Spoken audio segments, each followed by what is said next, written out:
Hello, so today I'm on location at a client's house doing a bit of a spring cleanup.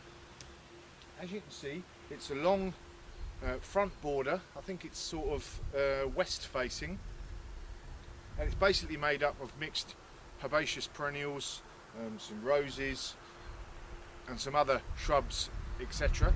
So all I'm going to do today is I'm going to be removing all the old debris, the dead and dying leaves and stalks from the herbaceous perennials from last year.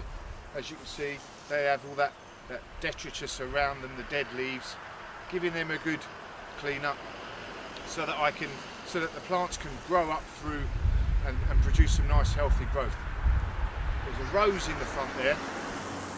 That's a tangle of cross branches and dead branches, and that's going to be a good idea to cut that right back and give it a chance for some new growth to grow out and create that healthy growth of the sort of umbrella plants with a nice airway in between, that the air can move around and cut down on diseases. And all the rest of the shrubs could do with a third taken off them. So that's what I'm going to be doing this morning. Let's see what it looks like when I've finished. So we've got a couple of herbaceous perennials here. Not sure what this is, but this is probably some sort of hosta, and it's got all these old stalks here. So what we want to do is clear all this stuff away, and if you can see closely, we've got some nice new green growth trying to come through already. So we want to clear their way of all this dead stalks, and there's some grass in there. I want to see if I can dig that out as well. And the herbaceous and the hostas here, again, it's just pulling all this dead growth away, giving space for the new growth to come through, and tidying it all up as well. Okay, as you can see, I've done my first sweep, and I've basically cleared all the dead leaves, dead stalks, etc. Got rid of all the herbaceous muck. Now I'm going to do my next sweep through, and I'm going to attack the individual shrubs themselves. First I'm going to do this rose, which is a complete mess at the moment. I'm going to cut it back to a nice compact form. Same with all the other shrubs really. Give them a good trim, get them nice and compact so they can have a good year of growth ahead. Let's have a look at this rose, shall we? Okay, so this rose doesn't need a light trim. It needs a full-on short back and sides. There's lots and lots of crossing branches that can rub each other and cause burns on the skin, and then ultimately disease can get in. There's lots of dead branches here, all sorts of things. What I want to do now is get rid of all this centre growth, all the dead growth, and then I can have a look at it to sort of start to train it so that all the different branches are going outwards, which is what we want. A nice sort of clear centre so the air can get around and the new growth can get going out. Let's have a go. Okay, so first up I'm going to cut all the dead growth off. Hard back.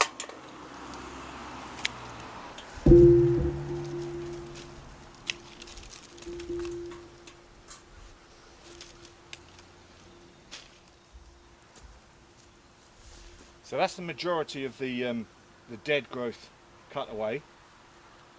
Next thing I'm going to do is I'm going to cut anything that's going inwards. Anything that's going that way, I'm going to cut that out.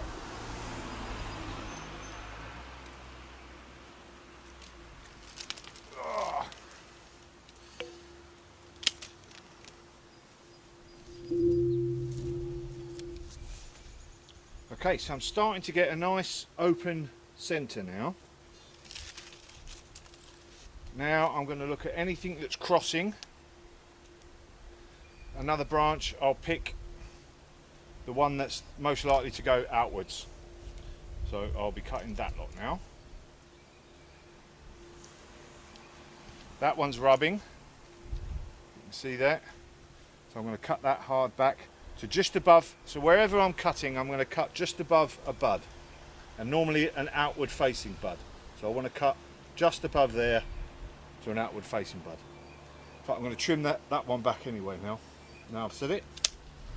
There we go.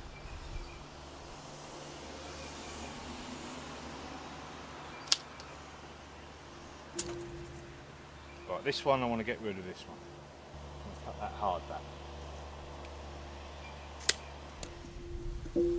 This is a bit weak and spindly, cut this one out. This one's dead, missed it.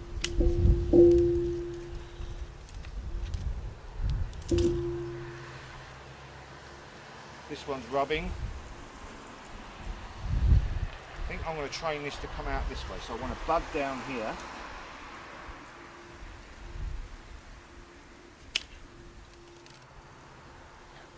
Right, so now I want to look for any weak growth. Just cut that out.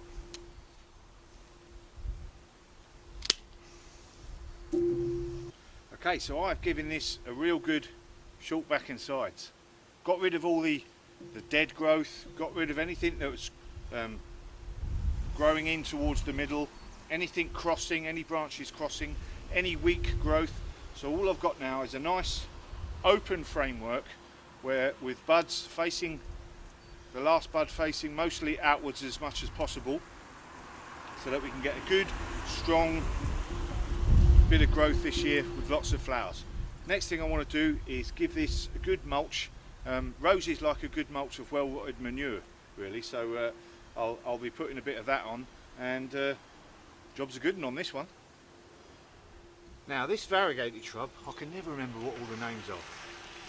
Just needs a good trim up. There's a lot of dead wood in the middle here, and it's looking a bit straggly around the sides, so I'm just going to give it a general good bit of a tidy up haircut rather than a full-on short back and sides.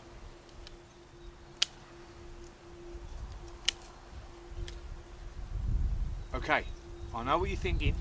This does not look like a bit of a trim, but as I was cutting into it, there was too much straggly growth, like this stuff here. Too much straggly stuff underneath. It'd be like a load of bare branches and then some leaves at the top. So what I've done is I've given it a good short back and sides again. I've cut it hard back down to where I can see growth or a bud coming through on a branch. Cut it right back, and it will repay me by giving me some good even growth all the way from the inside and down below, and we'll have a nice bushier plant throughout the summer. Okay, so this spirea just wants a general trim all the way around, cut all these old dead flower heads off and give it a chance to grow out nice and bushy again this year. So good general cut all the way around, trying to keep the shape. So this has had a good trim, got rid of all the old flower heads, and I've also, in parts, so I've just given it that general trim, but in parts there are old, definitely dead bits that won't be with no obvious buds on there. So in places I've left a few here to show you. Just got rid of them as well, giving everything else a bit of space to grow inside. So that's that, generally trimmed up. Job's a good one. So there we go. Front yard spring clean-up complete. Giving everything a good chop back, tidied everything up, got rid of a load of weeds, got rid of stuff that's actually dead, giving things a chance to breathe. But that's not me finished here in Chester. The client's got a big backyard. I've got to tidy up all the pool deck area and the patio around there. There's lots of herbaceous perennials to, again, cut back all the dead stuff, and there's even stuff to divide. So I'll be showing how I divide a lot of the herbaceous perennials. And the big long border on the side of the house there's a lot of work to get rid of the weeds, and again maybe some division of perennials and cut back all the extra growth and dead growth from last year. So come along and join me in my Optimistic Gardener on Location series. Going to finish that back bit, the nice beautiful pool patio, get that in shape ready for the new year ahead, and the long border, get that in really tip-top condition to show its full colours and beautiful flowers that it'll be showing later on in the summer. Job's a good one.